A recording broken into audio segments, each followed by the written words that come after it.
Yeah, I feel that we're really at the precipice now of the greatest opportunity in human history to collectively catalyze towards a great awakening.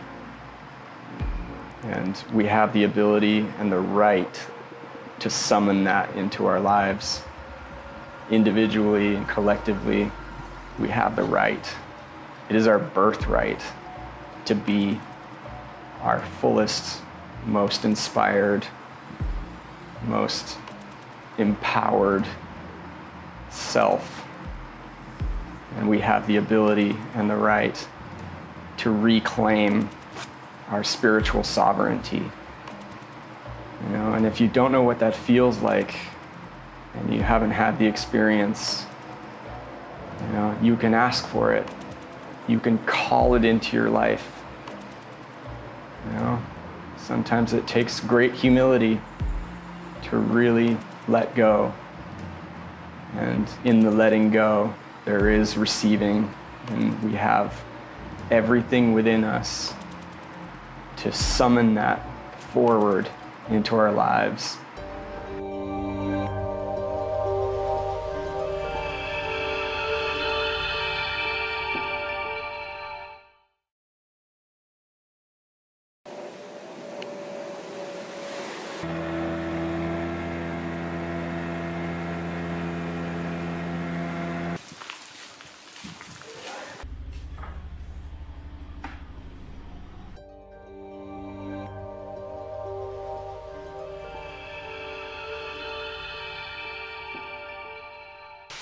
Luke Brown.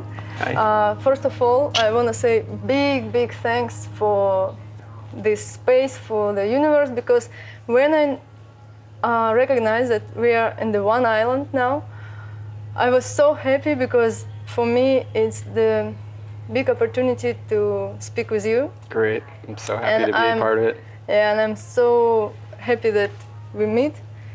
So let's start from the question, what is the purpose for you? Because if we speak about purpose, we need to speak in, you know, like in one language. Well, I mean, this is like trying to pull the ocean through a pinhole. It's like, you know, that's a big subject. Yeah, I mean, creativity, really living my life creatively, being in service to the creative impulse of the universe and allowing that to translate itself through me. That's my purpose. And I see it as an act of service to you know, the unfolding of life on the planet, and to be inspired and to act upon that inspiration through creative acts. That's my service to humanity and the unfolding of human potential. And yeah, I'm wholeheartedly dedicated to this. This is the main event for me. This is not a hobby on the side. This is like absolutely 100% my full devotion in life is dedicated to my creative output by any means necessary, with any medium I can get my hands on. And yeah, it's a magical act to me. And when the first time you catch it, how old was you when you first feeling like, wow, this is what I want to do in my life? Well, that was very clearly presented to me when I was a teenager, around 17 years old. Before that, I grew up in a very creative household. My father's a musician. My mother's an artist, a photographer. She went to an art school, and so yeah, it wasn't really that much of a stretch of the imagination for me to be an artist, but it wasn't that clear for me before until I was 17. I had a really powerful mystical experience that really opened me up, opened up my heart, opened up my vision, opened up my mind. And yeah, I received a very clear, visually administered transmission of that sense of purpose. And it was very clear that I was to be an artist, and that I needed to just devote everything to it. And if I did so, then everything will work out in my life. And that was such a gift from divinity itself to be able to receive that as a teenager, because so many people at that age are, Lost. really fumbling their way through life, not really knowing where it's going to go or what's in store for them. And for me, it was very direct and very clear. And so, yeah, from that point on, I just really put everything into it. I devoted. You went to study somewhere? Yeah, shortly after that, I signed up for an art school, and it was joined with my high school. So it was a really fortunate situation, because it was very rare to have that, to have like access to college level programs while I was in high school. So I had my regular courses, science, math, geography, etc. And then from the afternoon until, I left was filmmaking and sculpture and figure drawing and painting and illustration and sculpture and ceramics and all these different mediums. So yeah, from that initial mystic experience, I was seeing in my inner vision a very unique creative aesthetic, but I saw it applied to everything. And I saw paintings, I saw my whole body tattooed, I saw architecture, I saw sculptures, I saw jewelry, ornaments, adornments. Everything I could think of was overlaid with this creative aesthetic that was unique to myself. And so yeah, it inspired me to just get my hands into everything. And so it was really an incredibly fortunate situation that was available to me when I was that age, and that it was just streamlined right from those initial mystical experiences right into having access to that. So yeah. So you have clear vision how it will be. Yeah, well, when I was really young, I was always naturally creative. Whatever I'd get into was something that had some kind of creative twist on it, and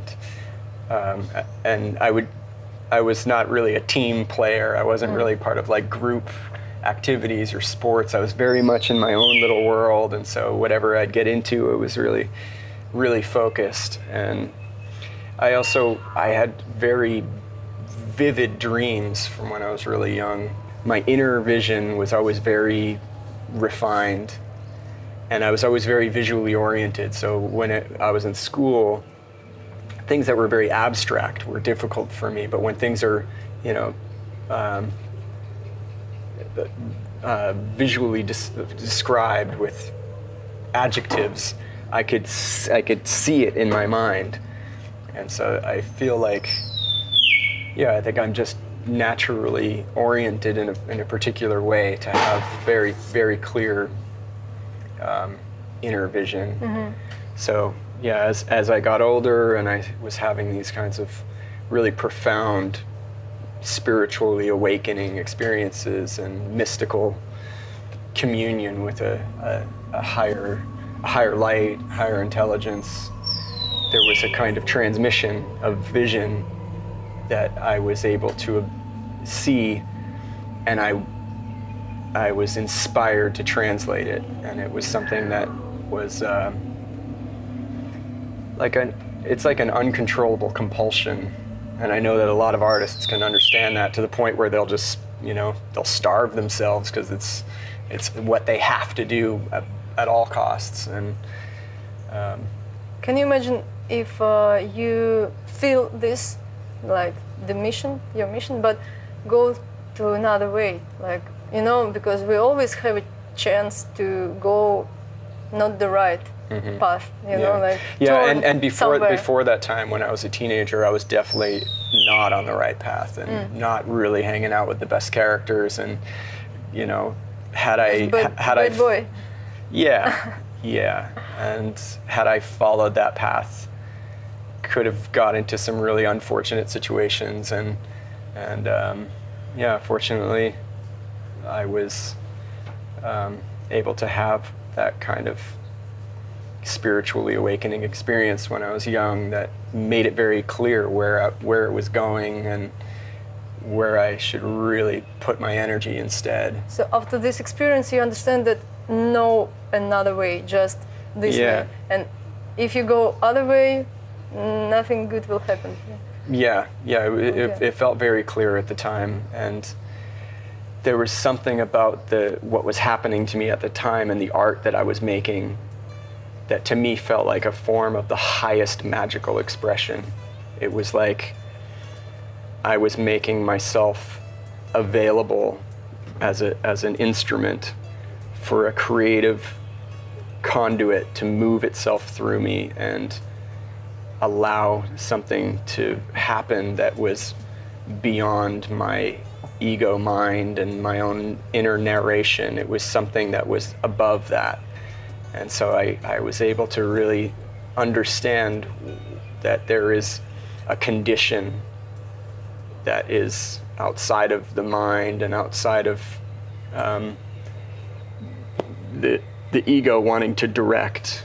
You know, it was like a state of surrender, and by understanding that, some of the most miraculous events in my life have occurred through my artwork. And it became clearer and clearer as the years progressed that it was really about living my life in a way that allowed for that condition to be present. And so it led me to certain spiritual traditions and magic traditions and Buddhist traditions and Hindu and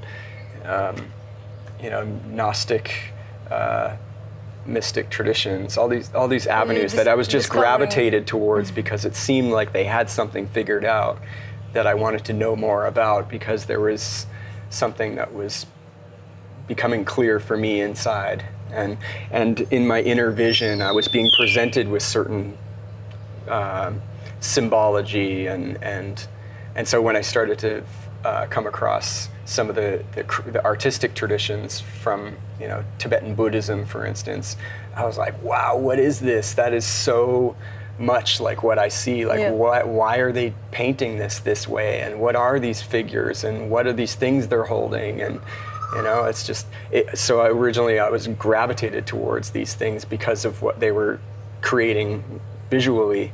And then that opened me up to a deeper understanding of what these things are for, and using them as tools for all spiritual big development. Mandalas and tankas, Yeah.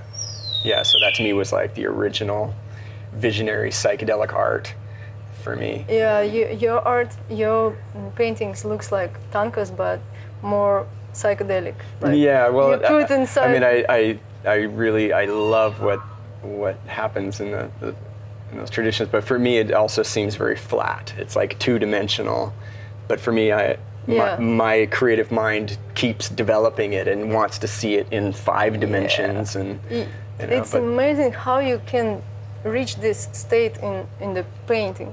Maybe it's the clear vision. You see the vision, and you just know how to put it on the canvas, right? Well, this has been part of the magic that I've experienced over the years, is that by being in that kind of that quality of consciousness where I'm just making myself available for this higher conduit of creativity, it's almost like an autopilot where there's something happening that I'm witness to and I'm not directing. And I've learned more from that process rather than actively studying and looking and like deconstructing techniques and trying to figure it out. It's been more like channeling than actual like developing skill set through study. It's been more like, I'm amazed at times at some of the ways that it happens when I really feel it's like it's a quality of consciousness that I have to cultivate my life to support. So And that was something that was made clear from the start, is that it's like I have to just surrender to it. And yeah. How do you support this state? You know, like you practice something, maybe you fasting, maybe you meditate all day. I don't know. I mean, these are all things do? that I've applied throughout my life, and I go through periods of time where I'm more dedicated in the discipline of it, and other times I'm not. But I feel like I've had some really powerful, profound experiences that have essentially, they've changed me forever, and they've become a kind of a reference point inside that I can.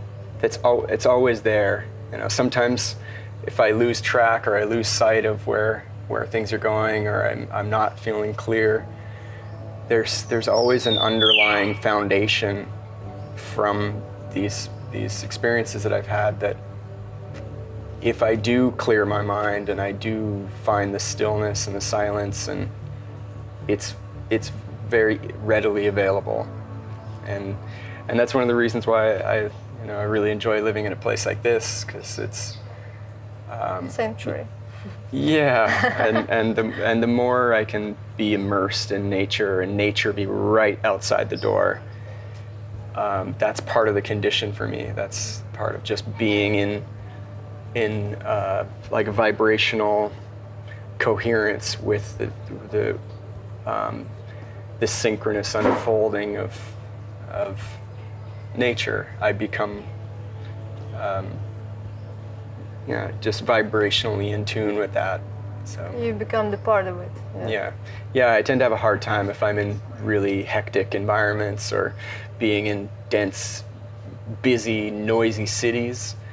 I mean, I can find my stillness, but it's just not my preference, because it requires an extra amount of attention to try and bring me into that place of clarity. Whereas here, it's just my natural way. Here now, it's maybe 20 people in this place only. Yeah. So it's a big space, big jungle, big resort, but it's empty, almost empty. And it's fine with me. I mean, I spend my day painting for 10 hours a only day. birds singing like this. Yeah. Yeah.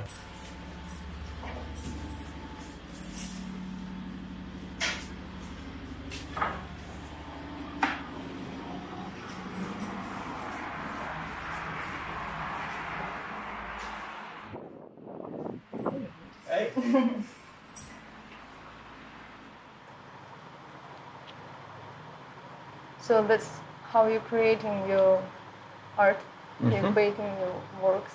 Yeah. You're always sitting like this on the cushion, or you sometimes standing? Yeah, standing, sitting, depends on what part of the painting I'm working on. So, because in imagination of people, sometimes it's like the art place of painter. It's like the big hall with the big windows, with the many different things where you put your canvas. And Yeah. You have this and you have this. Well, so much of my painting is like a brush this size and a palette this size, so I'm not really a messy painter. I don't require a big amount of space and making a big mess everywhere. It's like everything's very, very small, very tidy. So. What the motivated power when you do all these things? Like, I had been spending time in the Himalayas for several years in a row with a friend of mine who is, he's very well versed in Vajrayana Buddhist traditions and spends a lot of time in the Himalayas. So he was always such a great guide and host when I would travel to those parts of the world with. And I had some really profound experiences there that, to me, were so deeply, deeply familiar. And I've been attracted to these traditions and to the Thangka painting traditions for many years before that, but it wasn't until I went there and went to these remote valleys and went to these places in really high elevations in the Himalayas and saw the intact remaining Tibetan culture that exists there, that it awakened a kind of cellular memory in me. And I didn't think I'd be surprised, but I was really surprised at just how deeply familiar it was and how much it really activated my creative purpose and journey in a whole other level. And initially, those times when I went there, one of the journeys was following the route that Padmasambhava had taken from India through Nepal to Bhutan and to Tibet. And there are caves that he meditated in for periods of time. And now there's beautiful monasteries that are built around these caves that are really still unassuming. I mean, they're just caves you have to move sideways through the rocks to get to, and just barely fit one person. And there might be a little altar in the corner, but yeah, these were some of these really profound mystic experiences that I had that awakened something really deep within me. And I had a really deep sense of communion with Padmasambhava on that journey in ways that really changed me. And yeah, it was something that I'd been intending for a long time to do a proper portrait. And with all the conditions of the world right now, it felt really appropriate for myself to really invite this presence into my life in this way, and also into the world in this way. So this is quite a medicinal journey that I've been on with this particular painting. So. I can see the patterns on the head, same patterns as you have. Yeah. What does it mean? Well, this is it's found throughout South America. It represents the breath or the wind. And why it's here on the head? Well, just I mean, I have seen versions of him where he has a kind of, this kind of 50-50 negative positive patterning, but yeah, I wanted to bring that in. So all the paintings, all your tattoos, it's meaning something. Yeah. Yeah, actually I have on my back, I have the face of Mahakala. Ooh.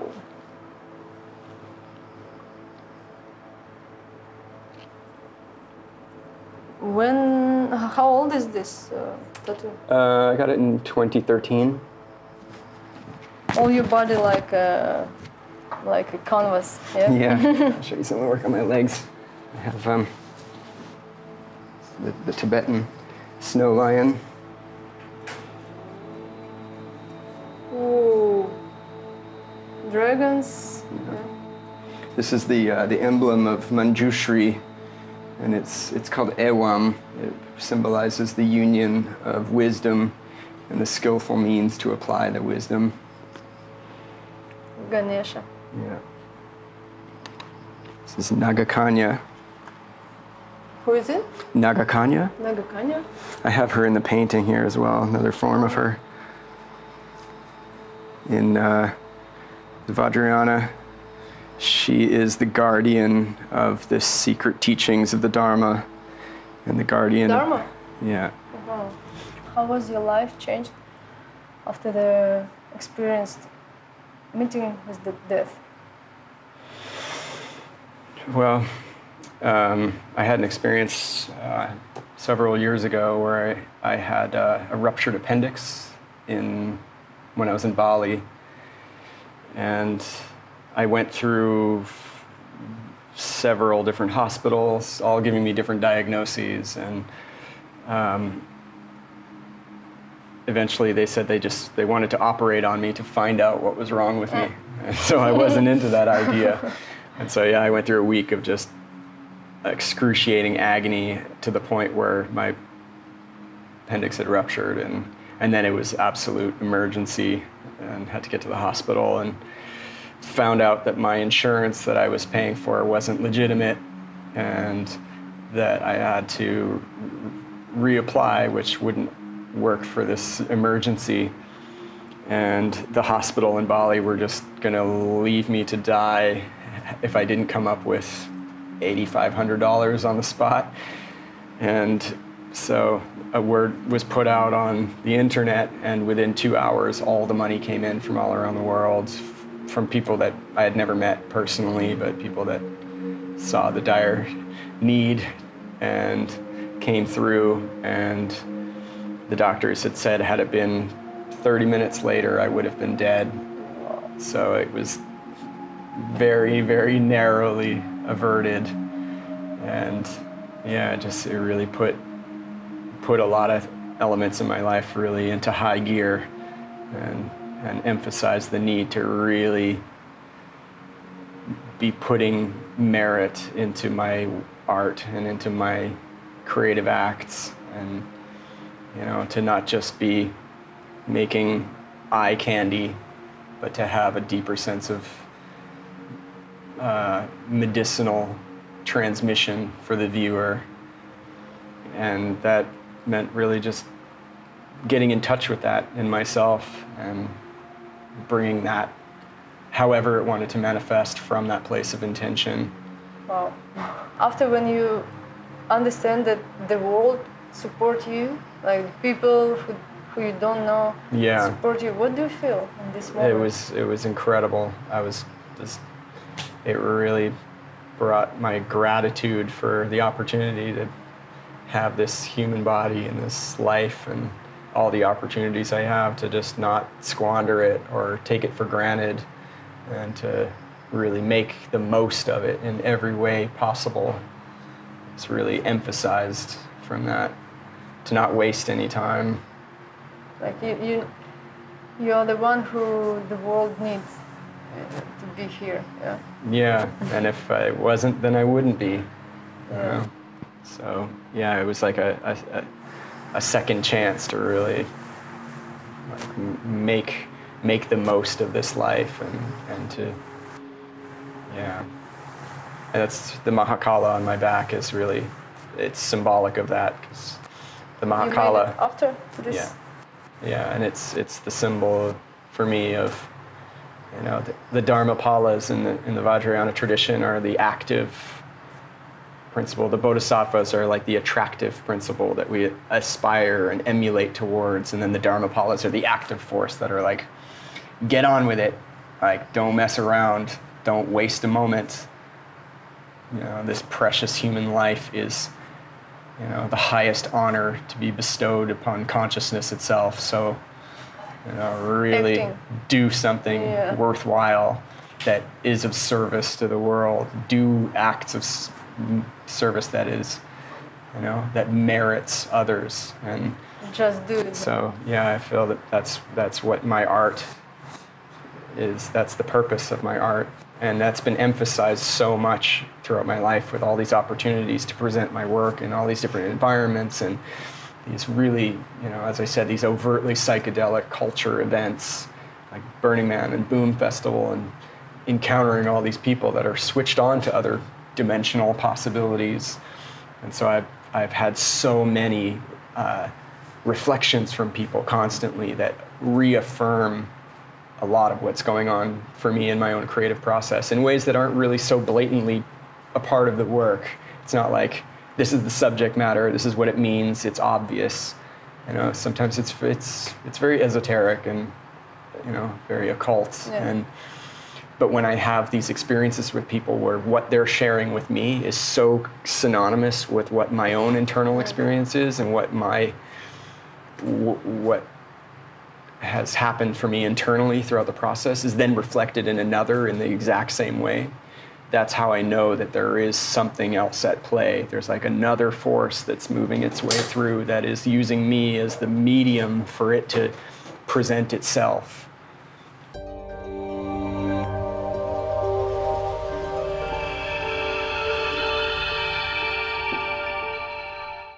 So, who's your teacher? My teacher. I've had a lot of teachers throughout my life. First of all, parents. Yeah, my parents. Yeah, they were really supportive of me growing up. It was I was so fortunate to have that.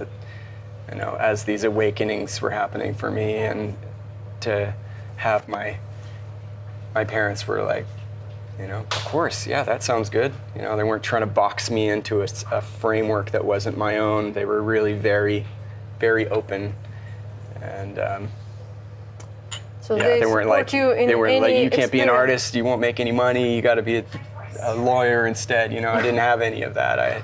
Because they're artists also, yeah. Yeah, and surrounded by a lot of artists and musicians. Mm-hmm. So, I had a lot of examples growing up of people that really lived it were supported for their art. You know, so it wasn't like, you know, I had to dream of it. It was like there were people that lived down the street from me, and you know.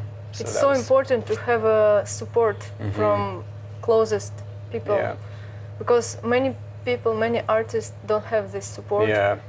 And yeah, I feel so fortunate to have had that right from the start, and yeah, I had a running start right out the gate.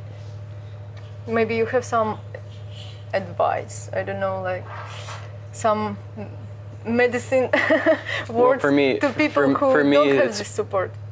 For me, it was really developing, cultivating the feeling of trust in yourself. Yeah, and you know, that confidence had to be cultivated from within. And but for me, there was so much just a high magic in what was happening with what I was creating, what was happening for me personally throughout that process that gets infused into what I'm creating. And then what happens after that has been created, and the series of events and the people that I meet and the connections that happen. And from really early on, it was really incredible what was happening. And it's only become more incredible. I mean, to the point of just absolutely blown away by how directly related my own imagination of myself is into what happens in my life. Yeah. Like, I mean, without a doubt, it is intrinsically related, and so that just deepened that sense of trust that, you know. And from that original experience when I was a teenager, the sense that I had at the time was, you know, as long as I dedicate everything to this, everything will work for me. It was really powerful, and it really settled me into a place of comfort in my heart. And and it's just been something that has been deepening and developing so much throughout my life. And I've been so fortunate to be able to be recognized by people that I've admired for decades, like just the highest level of inspiration for me in art and music, and people that now consider me amongst their ranks and give me the same, you know, accolades that I would give them. And so the Alex Gray also your friend? Yeah, he's been a great mentor and ally for me, and big support over the years. And yeah, he's been a great assistant in just seeing the way that how to live your life wholeheartedly as an artist and be supported, and to be able to be at peace with all the energy that comes with that and all the attention, but without any extraneous ego put on top of it, you know, to still remain humble and grateful. So it seems like someone, like angel's hands, take you and just I really felt holding like that. you all the time, yeah? But maybe did you have some obstacles on your life? Absolutely. Yeah? Yeah, no, it hasn't all just been like a golden platter of ease and grace this whole time. I mean, there have been some deeply painful, existentially painful periods of my life. Like a big hole in the... But in retrospect, those were the greatest catalyzing moments that really brought, you know, the deeply unacknowledged parts up to be seen and purged and released. And so it gave me such a sense of appreciation and the value of hitting the bottom and going through the deepest, darkest parts of yourself, because I had to go through that. I had to see those parts in order to really change the course of my life, that I wouldn't have done so had I not been put into such an uncomfortable position at stages in my life. It's like the discomfort comfort can breed complacency, but when you're put into positions where, you know, things are really brought to the deepest challenge, is where you're forced to really address things and change things that you wouldn't change otherwise. I had some deep pain developing in my arm and my wrist and my forearm from years of tattooing, because I spent a good 8 or 9 years as a professional tattooist. Ah, you do tattoo? Yeah. Ah. And it was something. Machine? Yeah, and it was something that really took over my life. It was something that I could travel with. It was something that I could always make money from. It was something that was always available. And so it really became this all-encompassing medium that took over my painting and everything else, and put me in this whole other world of you know, a completely different subculture of, you know, extreme body modification and you know, some really amazing people and some not so amazing people. But it really, it was taking me further away from my own visions. I was having to cater my creativity to other people and other people's visions. And that was the time when you a little bit turned from your past. No, this was, in my 20s. It was something that I was feeling like was gonna have to change. I'm gonna have to either do less of it or drop it entirely, or like, you know, take a break. But I wasn't doing that, because it was just something that was just running on its own, and it was like it would just keep running unless I changed it, and I wasn't. And eventually I got to the point where I had developed so much crippling pain in my forearm, my wrist, and it wasn't just physically painful, it was like deeply existentially painful, because I didn't know anything else other than my creativity. And so to find myself in a place where even holding a pencil was hard was really, I mean, it put everything about my life and myself and my confidence, and everything was in question. You know, it's like, if I'm not here to do this, what am I here for? And it made me just fall into some deep depression and anxiety and just doubting everything and questioning everything. And it felt like I had done it to myself, because I wasn't listening. And I had some really amazing opportunities to become involved with plant medicine ceremonies, and it really was the greatest gift, because it allowed me to really have the supportive environment to go into that place of real cathartic emotional depth, to really acknowledge the root cause of why this is taking place. It wasn't just because I was tattooing and that I wasn't listening and to myself, and You know, it was something much, much deeper, and it was so deep that it extended beyond my own personal lifetime and my upbringing. It was like something way deeper inside the human condition. It was like I was able to see visually in my own body the condition in human consciousness that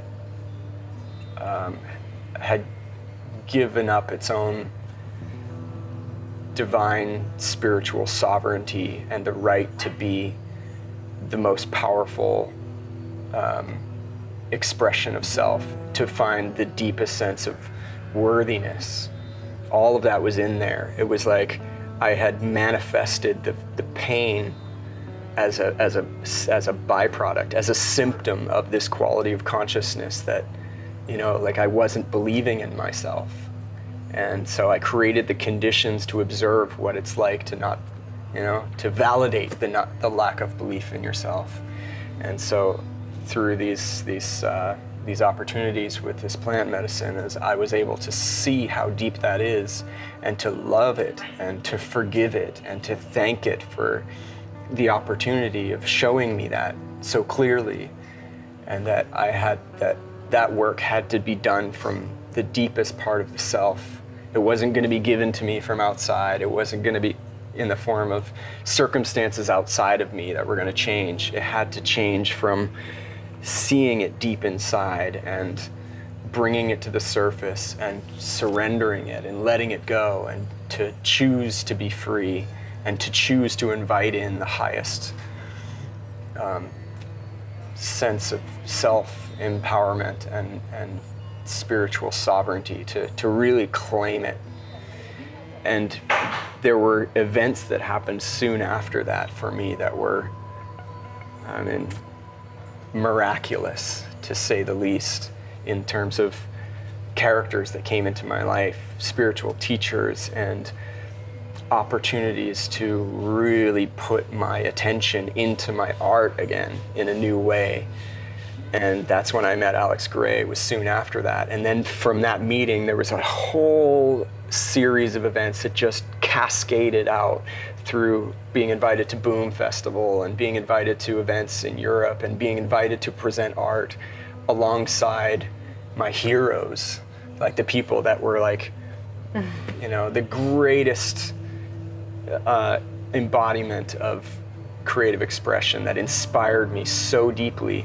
I was now able to exhibit amongst them, show my work on the same walls, and be greeted by the same, you know, series of fans, and have it was like, yeah, I see the relationship between doing that inner work and finding that reconciliation and that resolution in the heart, and then life just changes to meet it as a vibratory phase change. It just, the hologram just shuffles and shifts to accommodate the new change in vibration within the self.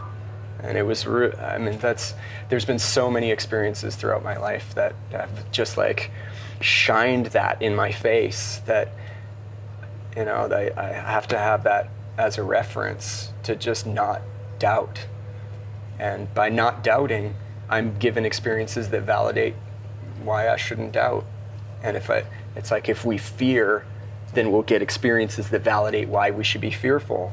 If we're in a state of, you know, trust and surrender and unconditional love, then the world around us gives us experiences that validate why we should, you know, why we should love. And so that's been something that has happened as a result of my artwork for me. And it's as a result of being in that condition and being a bit making myself available for the river of eternal creativity that is just expressing itself throughout all of nature, throughout all of the universe. It's an ceaselessly endless unfurling of novelty and beauty and synchronicity and vibrational coherence and symbiosis with itself. And it's our mind and our ego narration that puts a blinder to it and thinks that we're small, thinks that we're not having an effect on anything, and that we're not worth anything, and that we're out of sync with that. But there's ways to create the conditions to remove that and to come into alignment with what's happening all around us. And for me, that's my creative act is my spiritual practice, really. Because I mean, there's so much that can affirm that continuously throughout my life, and it's not an easy thing to share, because there are events in my life that I think for most people's context would be unbelievable. Like, it's just not believable. It's not how things work. But for me, it is how it works. And I've had enough of it throughout my life that I can reference it. It's part of the foundation of my being. It's part of my internal, my reference point. My central axis is informed by those experiences forever. So. Wow, you speak so beautiful. I hear your speech, and I can imagine everything what you say. Like, your speech, like your painting, you know, like it's same. Yeah, there's so much value, priceless value, in cultivating a state of trust and surrender to what is, and that's been the greatest teacher of my journey with my art. In retrospect, being able to observe the way that it has unfolded for me, that was the message from the start. And yeah, I just want to convey and share that the miraculous can be commonplace. There's a way to live your life that by cultivating that daily sense of surrender and trust to the unity of all things, that life will reflect it back. And yeah. How you get this vision? How you get this inspiration? For example, when you finish this work, what will you do after? Like, you will get some rest maybe, or just pause, or you will invite in your life some new work, new painting? Yeah, I think, well, for me, it's intention is a big part of the process. And also, I try not to force things. I'm really grateful that I live my life in a way that has a lot of allowance for what might happen. You know, and this has been a part of my process is living my life in a way that allows for a lot of malleability and change. And so you don't pushing where is my inspiration? Yeah, if it's not there, it's not there. You know, I don't have to fight with myself. Yeah. I don't have to be like, oh, I need to be more, why isn't it like this? You know, it's like, that's not productive. That's not, it's not work. You know, yeah, I try not to create too much resistance.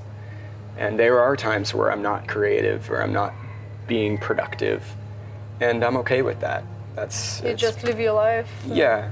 And then because there are times where it really comes in strong, and I live my life in a way that allows for that too. That if, you know, I don't have to, you know, put that aside and be like, oh, it's not the right time for that. You know, it's just like, okay, that's what's coming up. Okay, I got to just do that. You just surrender, yeah? Yeah, and for me, it's been really, really helpful for me to cultivate certain practices, to do yoga, to meditate, to do breath work, because there have been times where it does feel like a lot of energy is coming through. And without these kinds of tools, it can just be too much. Like burning inside. Yeah, and it's like, it's hard for me to just, I consider that creative conduit to be like a faucet. You know, it's either on and it just, it's flowing out. It's hard for me to regulate the power. You know, I can't just be like, oh, I'll only just be this much creativity, just a little bit, you know? It's because sometimes it's full power, and I have to just, you know, and when it's on, it's like, okay, everything outside in the world disappears, and, you know, I might be painting every day, 10 hours a day for weeks, and I have to just live my life in a way that allows for that. And then I live my life in a way that allows for not doing that, and just like, you know. Okay. So that's been a big part of this process, is not having to shape it into something that doesn't fit into. You know, if I had to be accountable to getting into traffic and having a job somewhere that was not creative for me, and then this creative practice over here is like not prioritized, that wouldn't work for me. I can't do that. Yeah. It's like it's all or nothing. Yeah. And by committing myself to that has been the most, you know, phenomenal miracle of what life can be.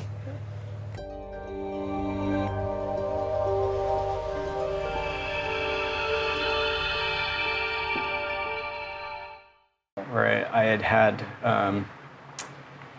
a house that I shared with another artist, and he was out, and I was getting ready for bed, tucking myself in, turning the lights out. But you had all your paintings there, right? Yeah, we shared the upstairs, so I had 2 rooms next to each other, and then a shared studio space outside. And all your canvas was there also. Yeah, and so part of this process for me is, it's almost like half the time I'm painting, the other half of the time I'm just dropping all of my preconceived perceptions and just staring at it and just letting it speak to me however it wants. So yeah, sometimes I would put the paintings up next to the bed, and just as I'm drifting off to sleep and just transitioning into that other sleep dimension, you know, sometimes I get insights, and then I get back up and I'll paint, because, really? You know, just certain things just have to happen in the moment.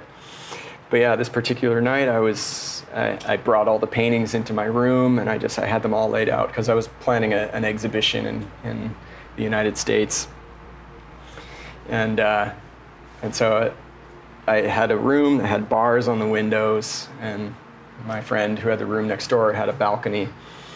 And I pulled all the paintings into my room, and I was staring at them, and then I turned out the lights, was going to sleep, and then I got a message from Ozora Festival in Hungary, and they said that they really needed this file that I was making for them for some graphic design. And it was the first time in the history of living in that house that the internet stopped working.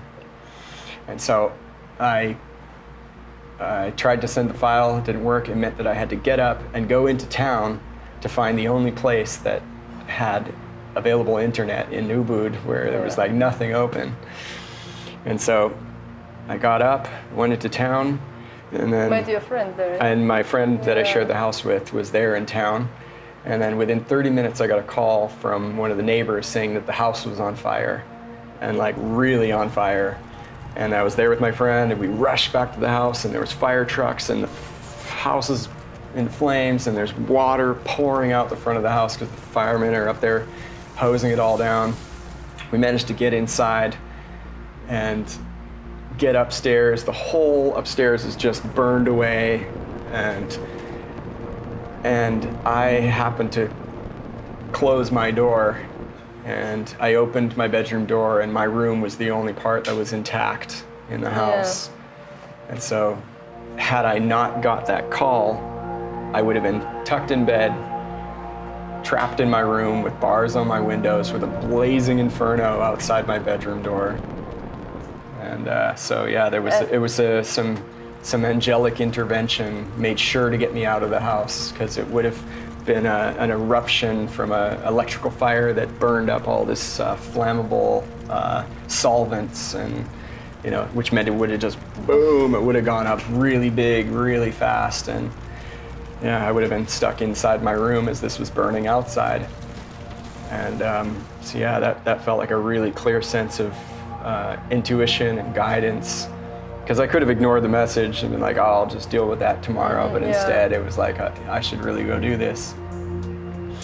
And yeah, so everything was saved, but everything outside my room was not. And so I felt a lot of empathy for my friend, because he lost a lot of work and a lot of paintings and a lot of personal belongings. And subsequently, after I had had this experience, sometimes I have these really vivid dreams. If I'm waking up by myself, I wake up and I'm half asleep, one eye open, having this crazy dream. I might have a friend online, and I'll just type out my dream to them as I'm slowly emerging, and share this dream. And so after this fire had happened, that a friend that I had typed out a dream to her, maybe 2 weeks, 10 days before, she contacted me and said, do you remember typing out this dream to me? And she copied and pasted what I had written to her 10 days before. And it was a dream of me standing in the doorway of my bedroom, and I was looking outside of my room, watching a fire burn. And this fire was burning in a concentric circle, and as it moved outwards, the flames were getting bigger and more intense. And I was standing in the doorway of my of my room in my dream with my hands up, and I'm commanding the fire to stop, like just with every part of my being. I'm like commanding this fire to stop, and the flame moves towards me, and then I felt it cascade over the surface of my face, and then it went out. And so in my dream, I was protecting my room from this unstoppable fire, and like stood in the way to block it from entering my room. And I completely forgot about this until she just copied word for word what I wrote. So it was like I had a premonition of it beforehand, and like then didn't even acknowledge it until afterwards.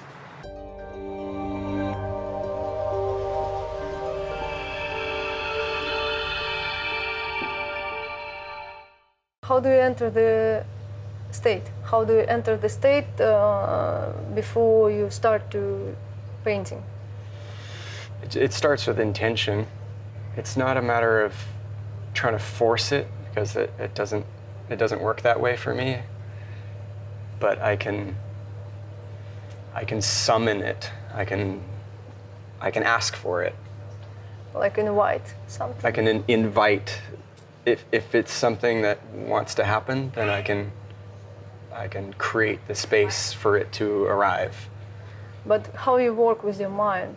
I mean, maybe you have your own practice for quiet your mind, or like feel your body, connecting with your body, or... Well, all of those things are really very helpful for me. But I feel that this is something that I've understood over the course of my life, and through some of these mystical experiences, is a communion with a dimension of higher intelligence that is informing the physical, and to find ways through certain tools to be able to come into contact with those dimensions. And I mean, there's a whole range of dimensions, and some of them are, not. There are realms of shadow, and there's realms of light, and it's really a matter of really learning through radical discernment in your heart of what you're making contact with. And yeah, so I feel that I've been cultivating a communion with a realm of essentially angelic intelligence that is informing my artwork and my life, really. And yeah, so it's a matter of just like with this painting that I'm working on now, that I had some experiences in the Himalayas multiple times with Padmasambhava as an energy of a really great teaching that really altered my life forever. And it's something that I've been intending for a long time. But I feel like now is the time to really bring that through for me personally, but also for the world. I feel like it's really important. And yeah, so I spent a lot of time meditating and just, you know, I'm like, okay, if this is what is meant to be, then, you know, show me what you look like. You know, show me how you want to be presented. You know, just like, I feel that we have the ability to have everything answered. It's all the answers to everything to infinity is available because we are that which we seek. You know, like there is no borders. There's no boundary to the inner and the outer, and the outer extends into infinity, and the inner extends into infinity, and it's all, you know, occupying the same metaphysical space in all time and all space. All answers are available. And so, yeah, it's just a matter of just finding enough clear space inside and holding the intention. And yeah, there's things that I ask, and the way they get answered is sometimes in the most amazing ways, in the most incredible ways, sometimes in ways I wouldn't expect, you know. Like cultivating, you know, the intention for this painting, and then encountering people that are really skilled in these traditions and in these understandings that just appear into my life, and they're just like, hey, boop, boop, boop, boop, boop, and they just like bring this information to me, and I'm like, oh yeah, that's totally useful. You know, it's just, yeah, we live in a holographic imaginatrix that is, you know, reflecting our individual and our collective imagination of ourselves. And there are qualities of consciousness that can be much more powerful individually if you are vibrating on a higher frequency. But how to be open for this? How to remember about this always? Is it skill? It's like soft skill which you can it's something that practice, and after it became like normal. Yeah, in a way. Yeah. What do you feel when you're painting this? Like every your work is like history, like some big story, yeah. So, for example, this painting it's about something. Another painting it's about another. Well, sometimes it's not always clear what that is from the start. Sometimes it's sometimes it's just a vision that I see it. It feels something. There's something important to it. I don't necessarily know just yet, but it's being shown to me, and then I get into it and start to manifest it in paint. And then throughout that process, the story starts to develop, and I start to realize what it means, and there are connections that are made with other people, then reflections that I have with other people, and they start filling in the story, and then it's like, oh, yeah, that's what that's about, that's what that means. And then there are other times where it is a very clear vision. I really understand the meaning of it, and I want to convey it with as much accuracy as possible. And I really try to stick with the original vision and not stray too far, because there's something really important about that. But like for this, there was so much more room to develop it. It started as a collaboration with a friend named Jack Lightfoot, And we started with the base figure, and then it was in my hands for the following year, and so I kept pushing it, and it was a really medicinal journey for me, because I had been doing all this other work that was very precise. It was very like almost like a surgical precision and geometry and very mathematical in the precision and the symmetry, and I love the outcome, but sometimes the process can be really kind of taxing, because it requires so much of me to stay on the focus, whereas this was much more free. I could just like be creative as nature is creative, and there's less boundary to it. You know, it was just like wherever the brush wanted to go, and then just like, oh, that looks like this, let's turn that into that, and that looks like a face, let's make that into a face. Oh, that looks like a dragon, let's make that into a dragon. Or like, oh, how perfect a flower would be right there. You know, it was much more free. Now I understand that for you it's not a problem, because you just wait and you realize you propose as a creator, as a painter, like long time ago, but many people, they don't know how to start. They're afraid to start. They're afraid to think that they can create, you know. And also, it's a big problem that they don't have a people who support them in this. So they feel like, wow, I want to create something, but I don't know what, I don't know how, and I'm afraid if it will be like good, or it. Yeah, I mean, that's really the initial, the initial questions. Quality to address is that, I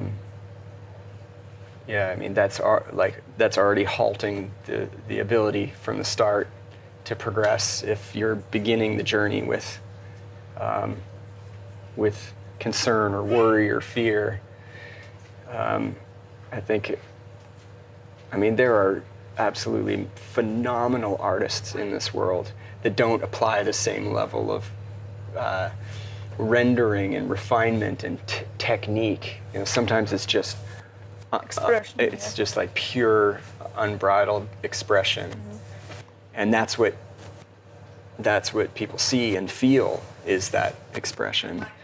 I think the more you can let go of the outcome, and that's what I've had to do too, is like once I started to transition out of tattooing into painting, I had to completely let go of who's going to see it, who's going to appreciate it, how it's going to be perceived, if it's going to sell, if it's going to be appreciated. You know, when I was tattooing, it's like I'm working with someone with their ideas, and you know, you arrive there, it's like it's an audience of one, really. Whereas, the more I could just begin the journey without being fixated on the outcome. Like, I'm doing this painting for this reason because I want to display it in this place, and I want it to be appreciated by this audience, and I want it to be, you know, the best thing I've ever made. You know, I have to just let go of all of that and just begin the journey. And by letting go of all of that is where the opportunity for the greatest magic to happen. And when I'm in that state, it's like an autopilot where I'm visually problem solving certain things by just being in the current. And for me, it's like there's a momentum that develops where, you know, and this is where it's a matter of just cultivating my life to support that momentum. Because once it's running, there are things that are happening that I'm not directing, or I'm in control of, or I'm like, okay, I'm gonna do this. It's just like, I don't have an internal narrative is describing it to myself as I'm doing it. It's like an empty mind, active meditation where things are just happening, and the witness is present and observing, and for me, that's the mystical element of this, is just coming into alignment with the omnidirectional creative expression that is making all of these plants grow, and all of, you know, everything in nature is a byproduct of that creative impulse of the universe and of God.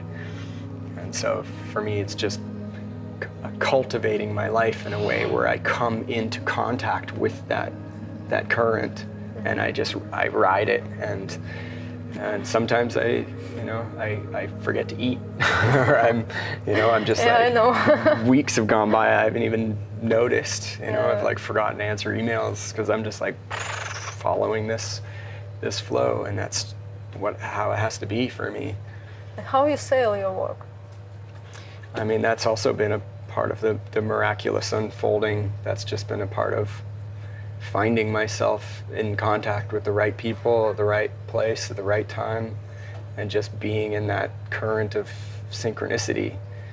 I mean, there's plenty of stories I could share of that, of how that's happened for me, and the people that have come into my life, and the places that I've been brought to, and being invited to events around the world, or being a featured artist at these psychedelic culture gatherings and festivals, and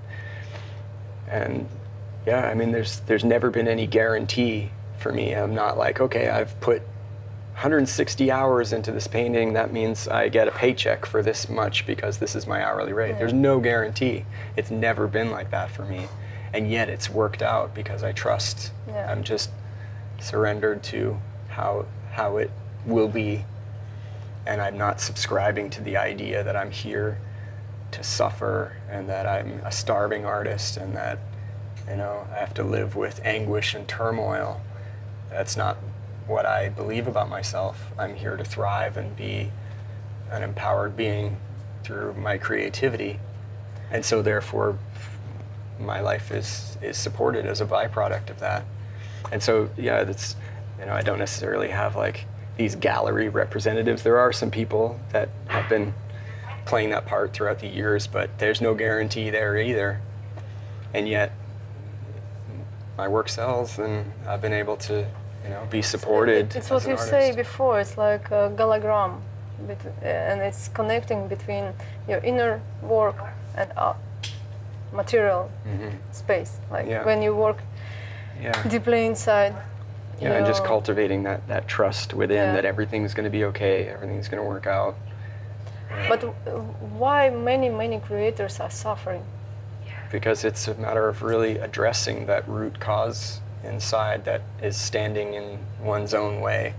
And that was part of my journey, was, being forced to address that state within that was getting in my own way, that wasn't believing in myself, and was self-sabotaging my own journey because there was some part of my consciousness that was invested in that was, it was almost like it was in the DNA, something that's been there for generations that had to be addressed and reconciled and forgiven and released, and by doing so, my life took a completely different turn, because I was given the opportunity to really sit with that and find peace. But it took really extreme conditions to get there, and and so and because I had such these really existentially painful experiences in my life that have proven to be so pricelessly valuable in where it brought me now, that whatever is to come, I have more of a sense of trust and a skill set to be able to sit with whatever comes, It's like that there is a perspective that can hold value even in painful experiences, rather than resisting it and be like, oh, damn you, universe, why are you doing this to me? Instead, it's like, okay, what's the value of this now?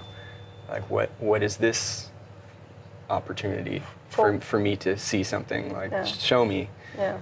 as opposed to, you know, being a victim and being upset with the circumstances, you know, applying a deeper sense of self-referral to be able to observe and integrate and apply and accept. You know, even if it hurts, if it wasn't happening, then it wasn't meant to be there. How do you feel? Or if it wasn't meant to be there, then it wouldn't be happening. That's Yeah. what I would say.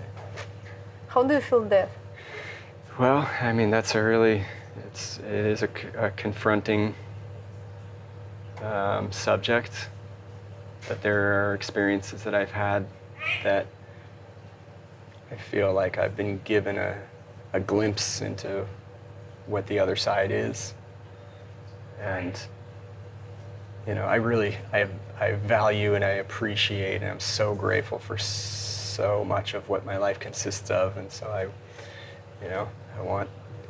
want to be riding this as long as I can, and, you know, but I accept that there's a moment where you know, it's time to check out, and that's what's meant to be. But yeah, some of the experiences I've had throughout my life where I've been given an opportunity to experience death already, and that's been part of that surrender. Yeah, almost like being given a death simulator experience, you know, and just see the eternal continuum on the other side. That it is the greatest illusion. That there is no end. Consciousness doesn't just cease to be. It is eternally continuing, and that means manifesting into another human body, another form of sentient consciousness to experience it all over again.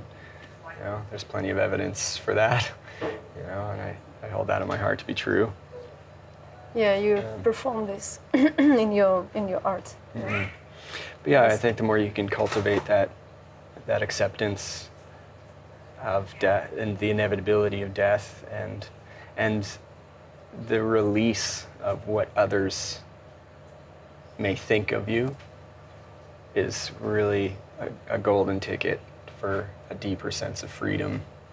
You know, when you're not overly constrained by other people's ideas of who you should be, is when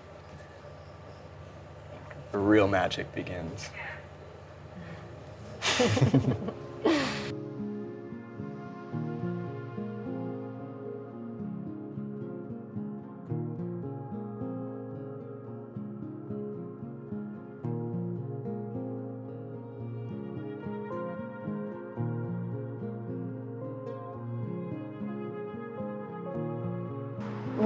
What is the meaning of all these small details? Is it the key to go into this world? You know, like when you start to concentrate on these small micro details, like once you understand that, you get in already. Mm-hmm. And is it like this, or maybe just our imagination? I love to do that. I love to you know, treat this much space, you know, as if that's a complete painting, you know, like that. Yeah, all or like here, you know, all these places that in itself are complete paintings. So like just treating this amount of space as if, you know, that's like its own composition. Complete painting. Yeah.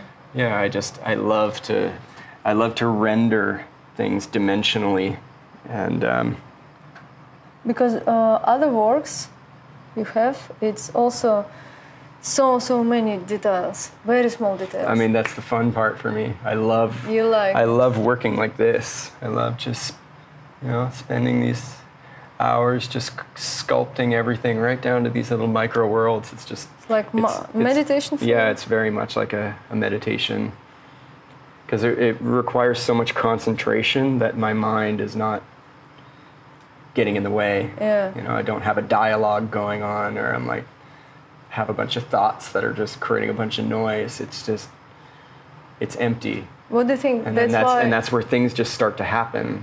Comes from that empty space. That's why Tibetan tanks also has a lot of small details, yeah, because they made it during the meditation. Yeah, I think it's and sometimes like it requires so much attention and focus that, you know, if I'm doing these lines that, you know, require me to be really steady or really small, then that's where my attention is, and that's where it's a meditation in action. It's where there isn't a bunch of noise inside.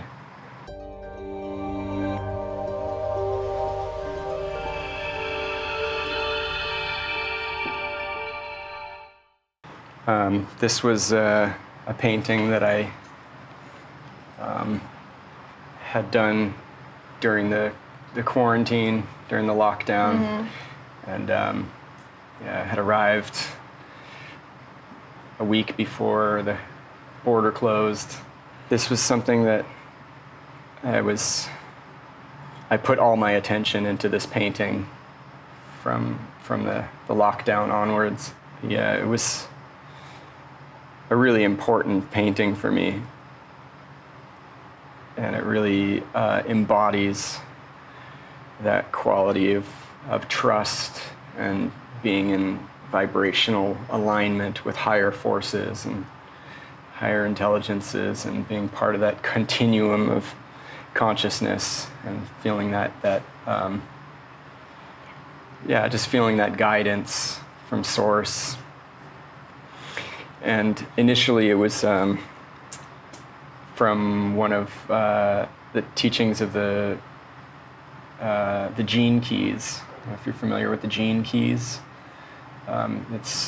It's kind of a hybrid of a few different spiritual traditions, but it's based on the hexagrams of the I Ching, and the idea of that the gem is contained within the shadow, and you know that every moment is an opportunity for love and transformation. And within the 64 hexagrams of the I Ching, they represent these 64 qualities of consciousness, and you know there's a shadow aspect and a resolution.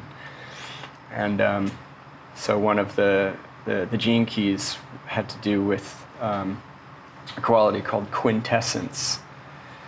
So I read this, and it inspired me to create this painting. So the quintessence is a fractal word, the essence within the essence within the essence, and on into infinity. For millennia, man has sought the quintessence, sought it through science, through religion, through music, through the arts, through nature, and through each other. It is the alchemical, mystical substance that turns everything to gold, the elixir of immortality, the panacea of divine wisdom. The quintessence is everywhere. It is in everything. It is the heartbeat of consciousness, the absolute, the hidden treasure, the pearl, the elixir vitae, the wish-fulfilling jewel. It is the holographic heart of who you are. It is an emanation, a distillation of all that is pure and good and noble, a sizzling, mercurial, scintillating saraband of consciousness, a steamy dance that brings all the separate parts into a unified humming whole. Reading that evoked a feeling, evoked a vision, and I spent months following the initial lockdown and putting it into this painting at a time of so much uncertainty and confusion, and you know, so many people acting out paranoia and neuroses, and and just I spent that time really removing myself from a lot of these expressions, spending a lot of time alone and devoting it all to this painting. And so the word trust was, you know, the anchor for me. So I put it in there. And what is this? This is like the omnidirectional stupa, the central axis. And this symbolizes the omnidirectional awareness that has no peripheral vision. It's like encompassing all directions simultaneously. so I spent the time on this painting. Just it was really quite a journey to complete this. And then here on the island, you know, as things were really quiet here, and a whole other level of uncertainty with, you know, financial support was also a part of this year as well, because, you know, people were really being much more precautious with their finances. So that was part of, you know, my experience here. But one day I was on the other side of the island, and I encountered this family that I knew from Bali, and I didn't really know them so well. They were kind of like peripheral characters that were a lot of the same events and just brief encounters. But at that time, when I met them here on the island, it was like that kinesiological report was like, I need to connect with these people. And we had this really mystical moment, and it really revealed the full spectrum of who they are, and how completely vibrationally congruent I am with them. And they're really wholehearted spiritual advisors and teachers, and they've become incredible allies in my life. And so I showed them this painting, and immediately they were like, we want it. We want to take this painting. The original one. The original, yeah. And so I was just so honored and so amazed that, you know, on this little island with all this uncertainty, that I encountered these, you know, really incredible people that have become just some of my greatest allies here, and they want to support me. So, wow, you know, I was just, you know, another affirmation of what's possible, you know, in, you know, the world of no guarantees with this work that I do. But they just resonated so much with this painting that they just, you know, unflinching, they were like, well, we want it. And I should back up on this story. I have this this gemstone. Oh yeah. This is related to the meeting of these two. So this is it's a cintamani stone. It's a type of meteor.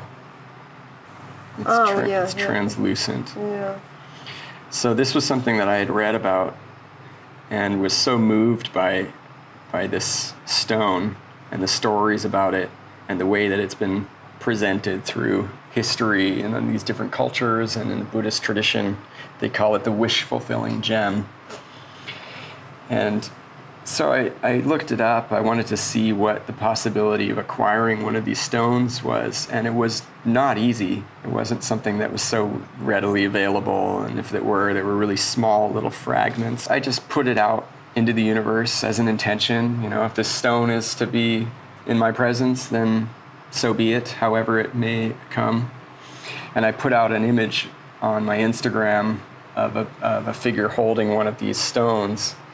And I described it as a cintamani stone, as a symbol of communion with our cosmic consciousness. And then I got a message from a fan that said, I have a gift for you. What's your address? And so I gave them the address of the sanctuary, and one day on the beach, this package arrived, and this stone was in it. And I was just, I mean, a stone of this size was really rare, so I was so honored. It was just like an incredible manifestation of an intention fulfilled.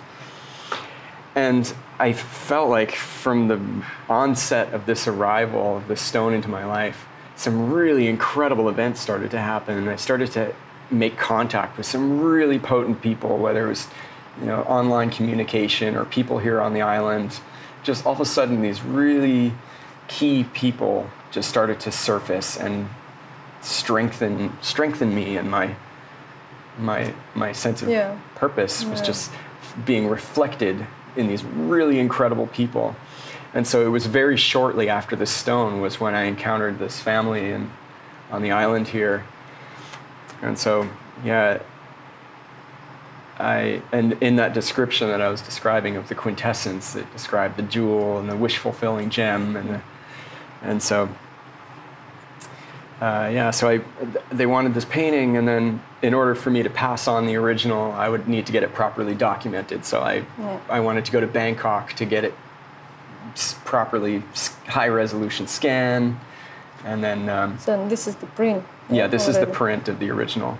So when I arrived in Bangkok, I got a message from the family saying that they were very sorry, but it was, too valuable of an item. They weren't going to be able to take it. They're too nomadic. It's too much of a precious item to be responsible for, and they were apologizing for not wanting to take it. But that night, I was invited to a dinner to a woman who was an art collector in Bangkok. Sorry, did you feel sad about this news, or well, what I was trusting. I was just like, all right, who am I to argue? It's just what's taking place. A part of me was like a bit gutted. I was like, all right, well, what happens next? Because something's in store for me. I don't know, but I'm here in Bangkok. What to do? I get invited to this dinner, and I brought the painting with me. I unfolded it, and within first glance, she was like, I want it. That's for me. I'm taking that. It was, without question. And so out of one hand into the other. Yeah. And she was a jeweler, and she had some jewelers that she worked with. And that was another part of the intention of going to Bangkok, was that I wanted to make some jewelry. And so I had the stone with me, so I got to make this piece of jewelry with her jewelers. And so, yeah, there's just been a whole domino effect of incredible connections has happened this year. But when I returned to the island, I got an audio recording from Richard Rudd talking about the quintessence, and it was an extended version of the teaching that I hadn't heard before. And shortly after that quote that I had read about quintessence, he described the cintamani stone as the embodiment of the quintessence. He very specifically named the cintamani as the physical embodiment of this principle, and that it was, revered and talked about in these Buddhist traditions as the wish-fulfilling gem. And so yeah, the whole thing just came right back around. It was like a perfect circuit of synchronicity that was just like, trusting and following wherever it may lead, and just letting go of the outcome, and trusting that all is well, no matter what, all is well. So you start also making jewelry. Well, I've been doing jewelry projects for many years. Here in also. But yeah, now because now you're not in Thailand. Bali. Yeah. So yeah, it's amazing how universe can make this flowing. Yeah, like you just current. Yeah, like following a river and just not trying to hold on to any rocks, and just like, it's going to bend this way, or it's going to go over a waterfall, or it's going to tumble, or it's going to be cruisy. It's like, however it's going to be is how it's going to be. It's our relationship to it is going to determine how it feels. There was a moment where it tumbled off a waterfall, and it was like a bit chaotic and uncomfortable for a second, but then it all levels out to calm waters. And the less adherence I have to trying to control the rudder of the boat, where it's going to go, and just trust that it's all just changing form, and it works. It works out. So I feel that this painting for me is like this is the anchoring of that sentiment. This is like the physical embodiment of that quality is infused into a creative act that transmits and transfers that to the viewer. And the more finely tuned, the more conducive you are to a higher quality of consciousness, the more you'll receive it.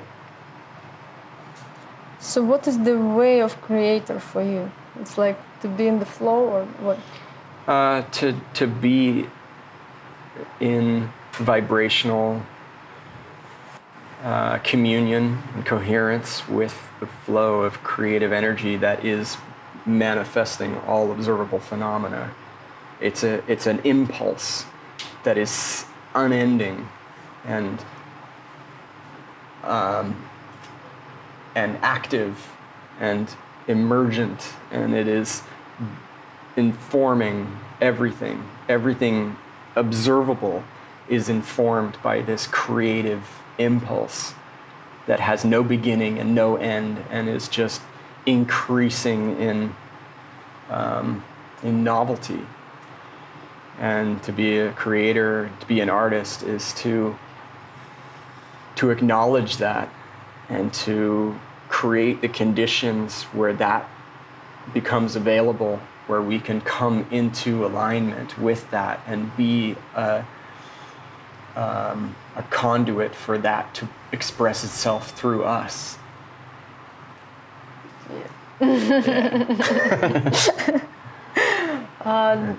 Can you advise some maybe books or films for people who are searching, for people who want to explore this world through the art, through the create? Well, there's the one book that I have been incredibly inspired by and has given me a really valuable set of skills to move through the world more gracefully. I mean, I'm inspired by a lot of sacred texts, Bhagavad Gita and the Buddhist sutras. And, these have really been incredibly helpful for having the manual for how to exist multidimensionally.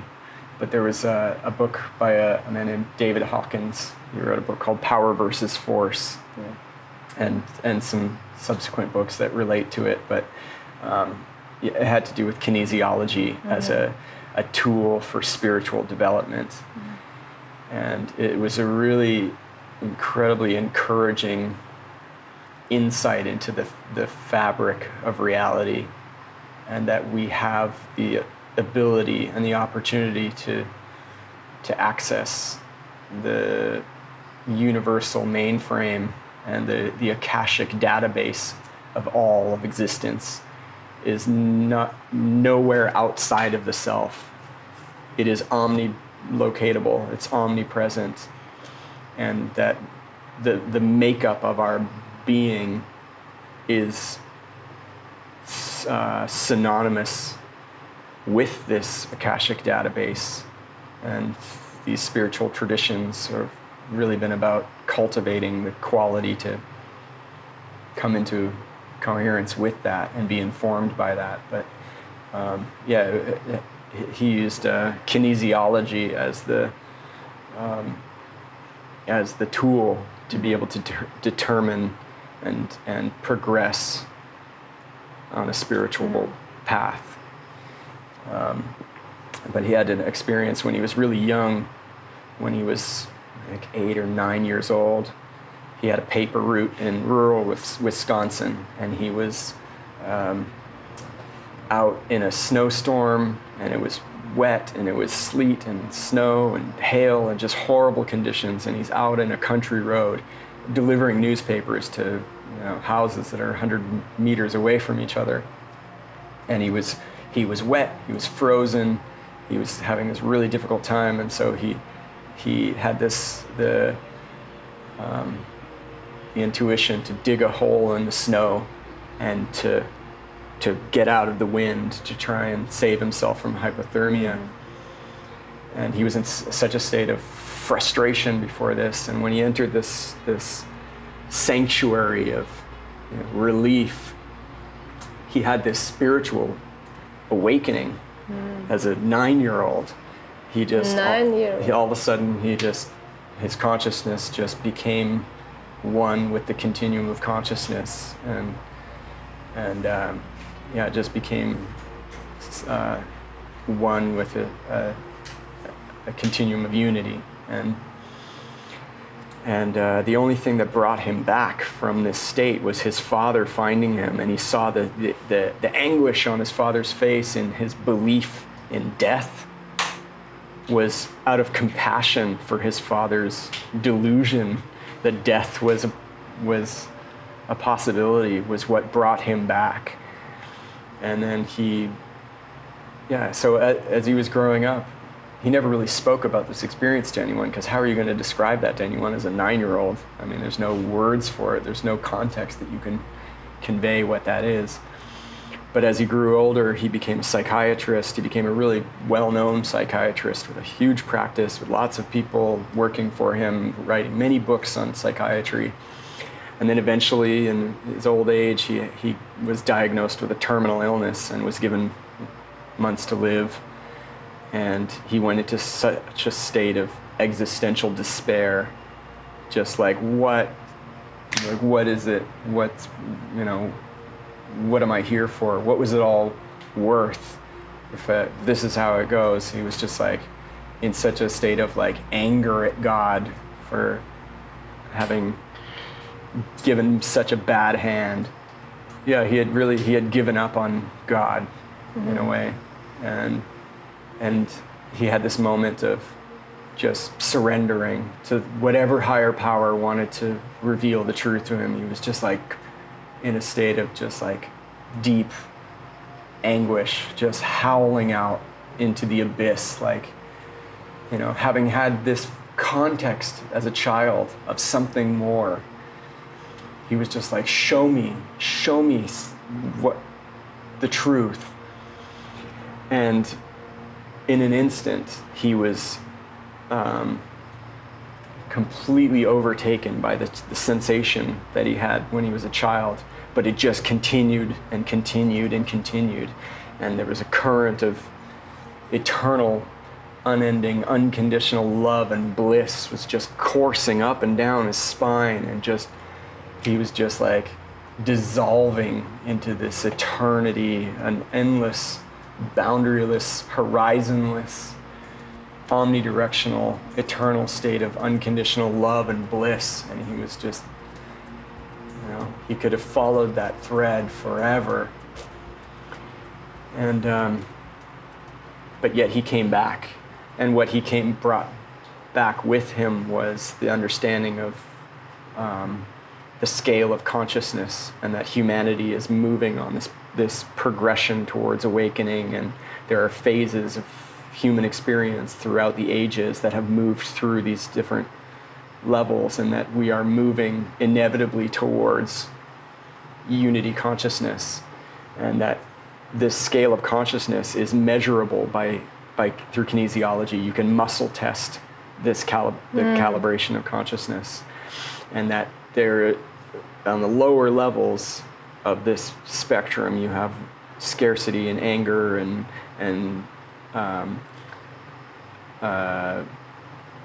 ego and war, and all these really lower larval levels of consciousness expressing itself in humanity.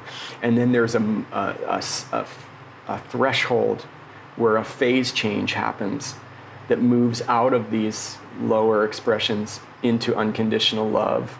And then the frequency of that expression literally exponentiates towards enlightenment. But there is a boundary between these two realms that are considered to be the realm of force and the realm of power. And the realm of force is an expression of separation from source and separation from others, and that we are separate from God. And so in order to move through the world, we need to manipulate and change the outer world in order to change the inside.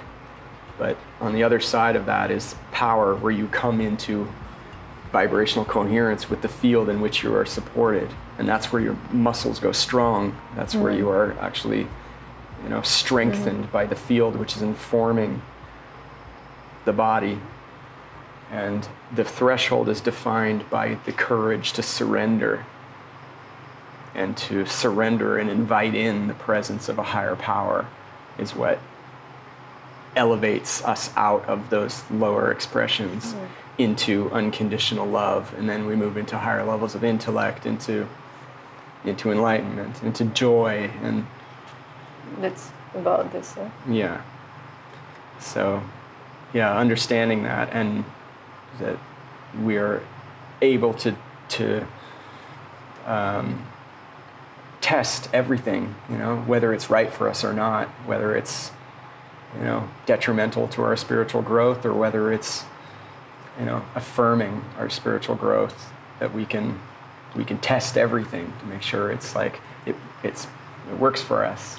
And that was something that really inspired me about art and painting, is that art can calibrate at a really high level, and it can be of benefit and can be beneficial to one's spiritual growth, or it can be detrimental, as certain expressions in music can be so detrimental because it's expressing something on such a low level that it can damage the DNA in certain frequencies, and so it's really a responsibility to work with creative acts that are beneficial and that are of merit for others. Yeah. And so that really inspired me to really be really responsible with what I'm doing, and not just making eye candy. I want to make work that helps people and that inspires, and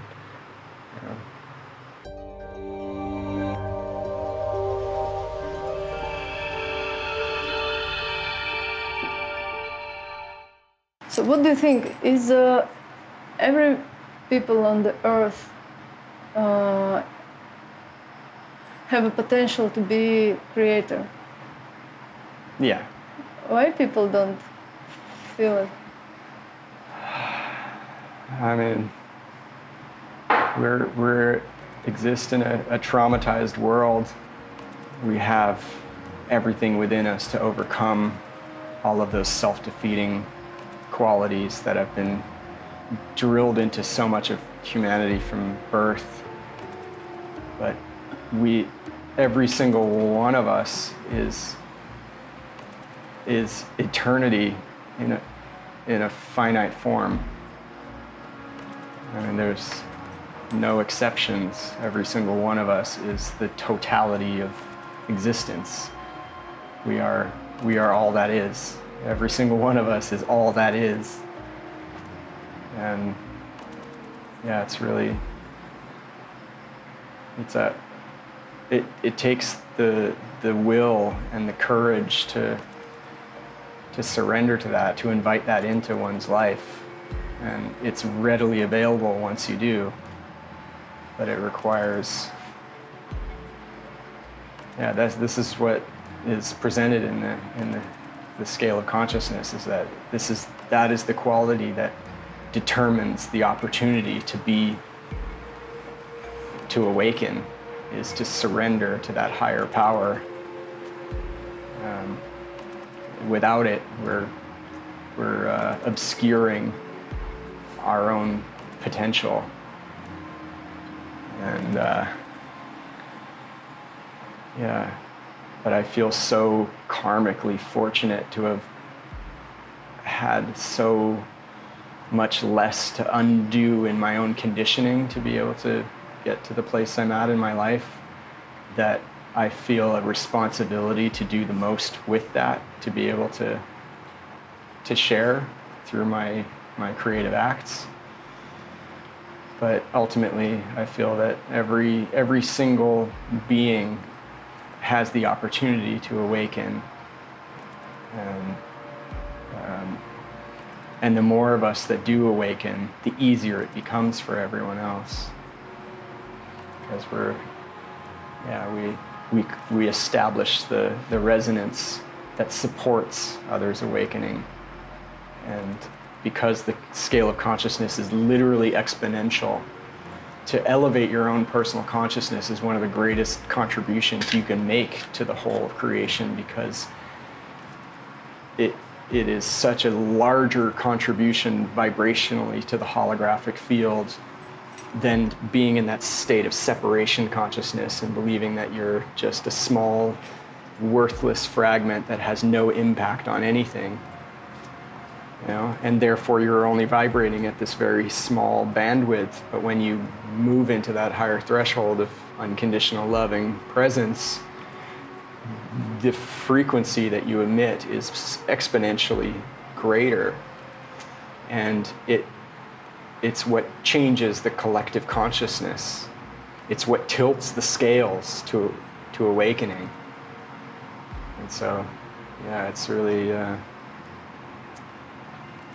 Have maybe some message to our audience, like, our audience, the people who discovering, searching, people who feel that they somewhere, sometime can be the dark night of the soul. Dark night of the soul, and someone has already, someone have now, and someone feeling like something coming, like a black hole, and they feel fear because they don't know what.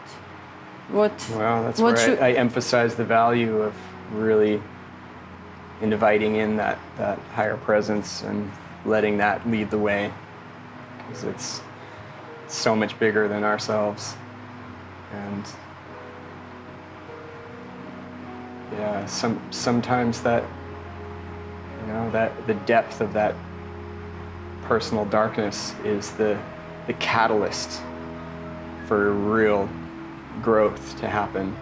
And I think that's what's happening for humanity, is that we're having to really reconcile all of the illusion and to use it as a stepping stone to really move forward and really invite in that higher possibility that, if we're too comfortable, it breeds complacency. Sometimes we need to be pushed to that edge to really, make it known what's truly real for us and what we're really, where we really want to go and what we really believe about ourselves. Yeah, I feel that we're really at the precipice now of the greatest opportunity in human history to collectively catalyze towards a great awakening. And we have the ability and the right to summon that into our lives. Individually and collectively, we have the right. It is our birthright to be our fullest, most inspired, most empowered self. And we have the ability and the right to reclaim our spiritual sovereignty, to, and if you don't know what that feels like and you haven't had the experience, you can ask for it. You can call it into your life.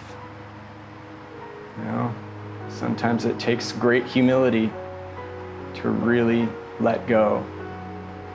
And in the letting go, there is receiving, and we have everything within us to summon that forward into our lives. And as we do so, our experience around us supports that state, and it invites in more presences into our life that also hold the same frequency. And the more of us that do that, the stronger the field becomes, and we can tilt the scales, and we can move forward into a future of unimaginable beauty and grace. It's available to us. It's not even a millionth of a millimeter away from us. It exists simultaneously in the holographic imaginatrix. We just need to summon it forward from within. So cultivate fearlessness. Find that space within. Find the clearance. Find the emptiness. Trust that you're here for great purpose. And you wouldn't be here if you weren't meant to be here.